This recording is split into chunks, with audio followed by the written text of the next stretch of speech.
Welcome back to my channel guys. एक बार फिर से आपका स्वागत है मेरे चैनल पे।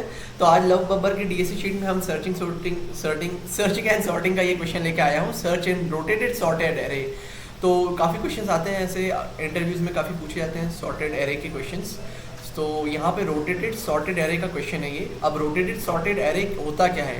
तो कोई भी सॉर्टेड एरे अगर किसी पाइवोटेड इंडेक्स पे वो रोटेट हो कर दिया जाए, यानी उस पाइवोटेड इंडेक्स के बाद उस एरे के जितने भी एलिमेंट्स है अगर उनको आगे या पीछे कर दिया जाए तो उसके बाद जो वो एरे बनेगा वो रोटेटेड सॉर्टेड एरे कहलाएगा। सपोज जैसे यहाँ पे देखे रखा है फॉर एग्जांपल 1 0 1 2 4 5 6 7। अब यहाँ पे देख सकते हैं कि पाइवोट इंडेक्स थर्ड यानी तीसरे इंडेक्स पे 4 5 6 7 जो है वो आगे की तरफ आ चुका है और 0 1 2 पीछे की तरफ है। अब यहाँ पे हो क्या रहा है? तो यहाँ बेसिकली ये रोटेटेड एरे है, बट रोटेटेड एरे के बाद भी ये सॉर्टेड है। क्यों? क्योंकि 0 1 2 सॉर्टेड ऑर्डर में है और 4 5 6 7 सॉर्टेड ऑर्डर में। अब अगर हम बात करें तो ये जो नम्स एरे है, नम्स टाइप का हमको एक एरे देके रखा है, नम्स उस एरे का नाम है। उस एरे में हमको टारगेट जो है वो पता करना है कि टारगेट किस इंडेक्स पे है। तो हमारा टारगेट क्या है? 0। तो हमारा 0 कौन से इंडेक्स पे है? तो हमेशा हम 0 बेस इंडेक्सिंग करते हैं। तो 0 बेस इंडेक्सिंग में अगर हम स्टार्ट करें तो 0 से स्टार्ट करेंगे, 0 1 2 3 एंड 4। तो देख सकते हैं मेरा कर्सर 0 पे आया, तब वो काउंटिंग 4 थी, यानी वहाँ का इंडेक्स 4 है। तो हमको वही चीज़ रिटर्न करनी है जो कि है आउटपुट हमारा 4। तो इसलिए हमारा आउटपुट आ रहा है 4। सेम चीज़ अगर हम सेकंड वाले टेस्ट केस में देखें तो सेकंड वाले टेस्ट केस में क्या हो रहा है? हमारा टारगेट है 3, बट हमारे नम्स वाले एरे में, हमारे रोटेटेड सॉर्टेड एरे में हमारे पास 3 वाला टारगेट वाला एलिमेंट है ही नहीं। तो जब वो एलिमेंट या वो आइटम या फिर वो चीज़ नंबर वो हमारे एरे में नहीं हो तो हमें रिटर्न करना है, आउटपुट करना है -1। ये चीज़ क्लियर हो गई है। तो यही चीज़ थर्ड टेस्ट केस में देखें हम, तो थर्ड टेस्ट केस में जो नम्स एरे है उसमें सिर्फ सिंगल इनपुट है और उस सिंगल इनपुट पे जो टारगेट है वो टारगेट हमारा 0 है। अब जो सिंगल वैल्यू है वो 1 है और 1 है और टारगेट हमारा 0 है, तो हमारे पास 0 वैल्यू तो है ही नहीं। बेसिकली 1 ही इंडेक्स होगा। अगर 0 इंडेक्स में भी देखें तो 0 पे 1 वैल्यू है, मतलब टारगेट वाली वैल्यू नहीं मिल रही थी, यहाँ पे -1। तो हमारी दो अप्रोच तो क्लियर होनी चाहिए कि अगर हमको टारगेट वैल्यू नहीं मिलती है तो हम रिटर्न कर देंगे -1, और अगर हमको टारगेट वैल्यू मिल जाती है तो हम उसका इंडेक्स रिटर्न कर देंगे। We do not have to return the target value, we have to return the index of that target value. तो चलिए कोड पे देखते हैं। तो यहाँ पे हम कोड पे सर्च फंक्शन बना रहे हैं। सर्च फंक्शन में हम सर्च करेंगे कि वो वाली वैल्यू किस इंडेक्स पे प्रेजेंट है और उस इंडेक्स को हम रिटर्न कर देंगे। बेसिकली मैं बाइनरी सर्च का यूज़ कर रहा हूँ। जनरली बाइनरी सर्च बहुत बढ़िया अप्रोच हो जाती है। क्यों? क्योंकि इसमें बेसिकली टाइम कॉम्प्लेक्सिटी जो है वो कम लगती है और टाइम कॉम्प्लेक्सिटी कम लगने के कारण आपका जो कोड है वो लाइन ऑफ कोड एक तो कम हो जाती है, और दूसरी चीज़ जो होती है कि टाइम कॉम्प्लेक्सिटी बहुत सारी इंटरव्यूज में पूछा जाता है कि what is the minimum time complexity और what is the better approach for this question. तो बेटर अप्रोच तो यही होगी कि टाइम कॉम्प्लेक्सिटी कम हो, तो उसके लिए बाइनरी सर्च बेस्ट है इस टाइप के सॉर्टेड एरे के लिए। चलिए कोड पे चलते हैं। तो कोड में यहाँ सबसे पहले इंटीजर टाइप का मैंने फंक्शन बनाया है जहाँ पे वेक्टर इंट टाइप का नम्स बनाया। अब एंड नम्स का क्या मतलब है? वेक्टर इंट का मतलब है कि इंटीजर टाइप का वेक्टर बनाया है। एंड नम्स का मतलब है कि एंड यानी रेफरेंस, कॉल बाय रेफरेंस जब भी हम कॉल करते हैं, रेफरेंस के लिए जब भी रेफरेंस के थ्रू जब भी हम कॉल करते हैं तो एंड का यूज़ करते हैं। मतलब जो फंक्शन होगा वो चीज़ डायरेक्टली रेफरेंस करके नम्स एरे में कॉल की जाएगी। इंट टारगेट दूसरा वेरिएबल बनाया जो कि आर्गुमेंट दे दिया हमने सर्च फंक्शन में। अब फर्स्ट केस लगाया हमने, फर्स्ट कंडीशन कि अगर नम्स जो एरे है हमारा वो नल है, नम्स नल है मतलब वो एरे खाली है, या ये डबल लाइन का मतलब है, डबल कोटेशन का लाइन का मतलब है कि और, तो और या मतलब या नम्स डॉट लेंथ जो है वो 0 के बराबर है। तो नम्स एरे अगर खाली है और नम्स डॉट लेंथ अगर 0 के बराबर है तो रिटर्न -1 कर देंगे। जो हमारी दो कंडीशन थी, क्या थी कि नम्स, एक तो एरे टारगेट मिला ही नहीं हमको, और दूसरा नम्स डॉट लेंथ 0 के बराबर, मतलब एरे में कुछ है ही नहीं। दोनों कंडीशन यही बता रही है कि एरे में कुछ है ही नहीं, तो रिटर्न कर देंगे -1। ये हमारी हो गया बेस केस। यहाँ पे लिख देता हूँ मैं बेस केस।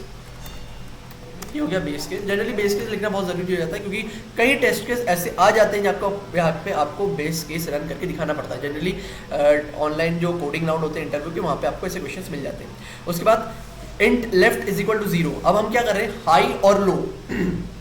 कभी भी बाइनरी सर्च में दो पॉइंटर हम क्रिएट करते हैं, दो आइट्रेटर पॉइंटर यूज करते हैं, हाई लो। यहाँ पे हम यूज कर रहे हैं लेफ्ट राइट। लेफ्ट राइट बोल सकते हैं या लो हाई बोल सकते हैं। लो जनरली लेफ्ट पे होता है, हाई जनरली राइट पे होता है। तो लो की जगह यहाँ पे लेफ्ट है, तो इंटीजर लेफ्ट इंट टाइप का एक लेफ्ट वेरिएबल बनाए जो कि 0 से इनिशियलाइज कर दिया, क्योंकि हम हमेशा 0 बेस्ड इंडेक्सिंग लेते हैं। और राइट एक वेरिएबल बनाया जो कि हमने राइट से इनिशियलाइज कर दिया, और वो राइट से इनिशियलाइज करने के बाद हमने nums डॉट लेंथ -1 लिया। nums डॉट लेंथ क्या रिप्रेजेंट कर रही है, जब भी हम वेक्टर एरे बनाते हैं तो nums डॉट लेंथ यानी डॉट लेंथ वहां पे लगाते हैं ताकि हम पूरे की लेंथ ले सके।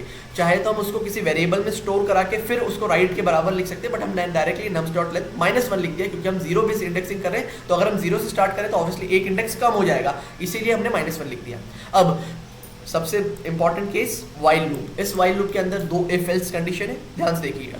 तो while loop, while left is less then right. अब जैसे हम लिखते थे लो इज लेस देन हाई, तो जब तक लो हाई के बराबर नहीं हो जाता तब तक वो पूरा लूप रन करेगा, तब तक हम आगे बढ़ते जाएंगे। वैसे ही जब तक लेफ्ट राइट के बराबर नहीं हो जाता तब तक हम आगे मूव करते जाएंगे। अब यहाँ पे हमने एक मिडिल वेरिएबल बनाया, इस मिडिल वेरिएबल में left plus right minus left by 2 कर दिया।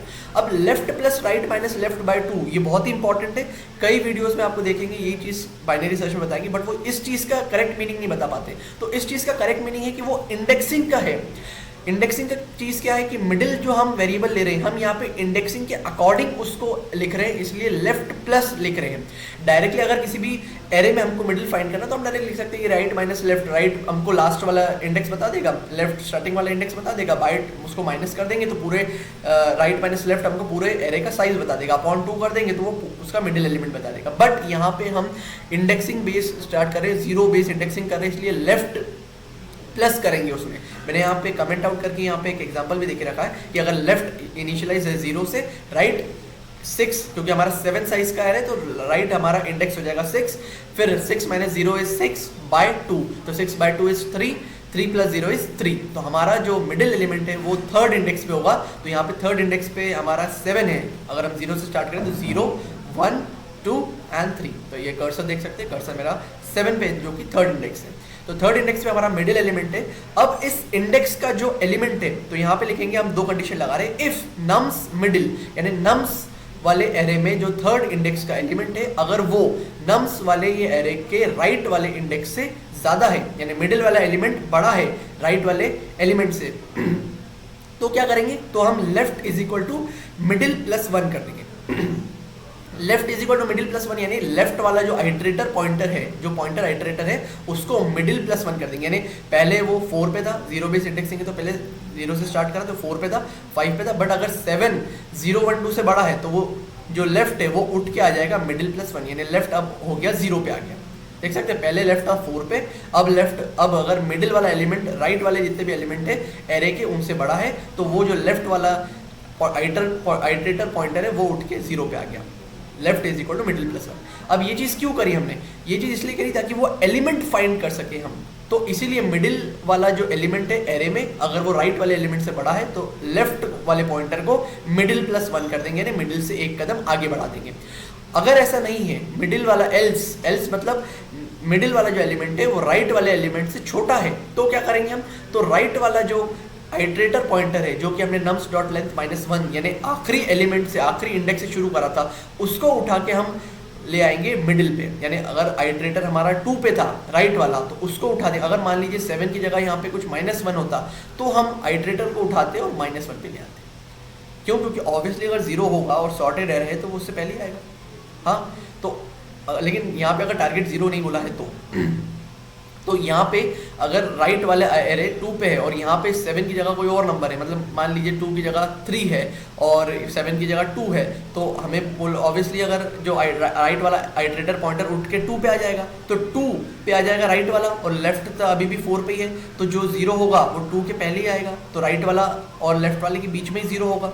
तो इस वजह से हमने क्या करा, राइट वाले को उठा लिया और उसको लेफ्ट की तरफ मूव करा दिया और मिडिल पे उसको सैंक्शन करा दिया, यानी मिडिल के बराबर करवा दिया। तो ये कंडीशन तब तक रन होती रहेगी जब तक हमको वो मिडिल वाला एलिमेंट टारगेट के एलिमेंट के बराबर ना हो जाए। और हमने यहाँ पे एक पाइवोट वेरिएबल लिया जिसको हमने लेफ्ट के बराबर कर दिया और लेफ्ट को इनिशियलाइज कर दिया 0 से। अब इसका क्या रूल है, हमने ये चीज़ इसलिए करी है क्योंकि जनरली यहाँ पे देखिए राइट को नम्स डॉट लेंथ वापस से कर दिया है। If target is greater than, अब टारगेट फाइंड करने के लिए हमने फिर से इनिशियलाइज करा उसको। जनरली इनिशियलाइज पहले से ही था, बट यहाँ पे उन्होंने मिडिल एलिमेंट फाइंड करा है कि नहीं वो पता करा। तो ये वाइल लूप हमको उस टारगेटेड एलिमेंट पे लेके जाएगा। अब पाइवोट अगर लेफ्ट के बराबर है, मतलब पाइवोट लेफ्ट वाला जो एलिमेंट है हमने उसको पाइवोट के बराबर कर दिया, लेफ्ट को 0 कर दिया और राइट को नम्स डॉट लेंथ -1 यानी वापस से उसको इनिशियलाइज और राइट और लेफ्ट में लगा दिया हमने, कॉर्नर्स पे लगा दिया एरे के। अब अगर टारगेट एलिमेंट नम्स पाइवोट के से बड़ा है, यानी लेफ्ट वाले एलिमेंट से जो हमारा टारगेटेड एलिमेंट है वो बड़ा है, तो क्या, और एंड का क्या मतलब है यहाँ, 2 %, एंड का मतलब है और, मतलब यानी मतलब एंड मतलब है कि ये भी कंडीशन ट्रू है और ये भी कंडीशन ट्रू है। एंड का मतलब ये है। तो and target is less than is equal to nums right, मतलब टारगेट वाला एलिमेंट नम्स पाइवोट में क्या था हमारा लेफ्ट वाला एलिमेंट से अगर हमारा टारगेट बड़ा है, उसके साथ ही अगर टारगेट नम्स डॉट राइट यानी राइट वाले एलिमेंट से छोटा है, तो हम क्या करेंगे, लेफ्ट को पाइवोट से रिप्लेस कर देंगे। एल्स अगर ऐसा नहीं है, यानी नम्स पाइवोट में जो लेफ्ट वाला एलिमेंट है उससे टारगेट छोटा है और vice versa target nums dot right से बड़ा है, तो राइट को पाइवोट पे शिफ्ट कर देंगे।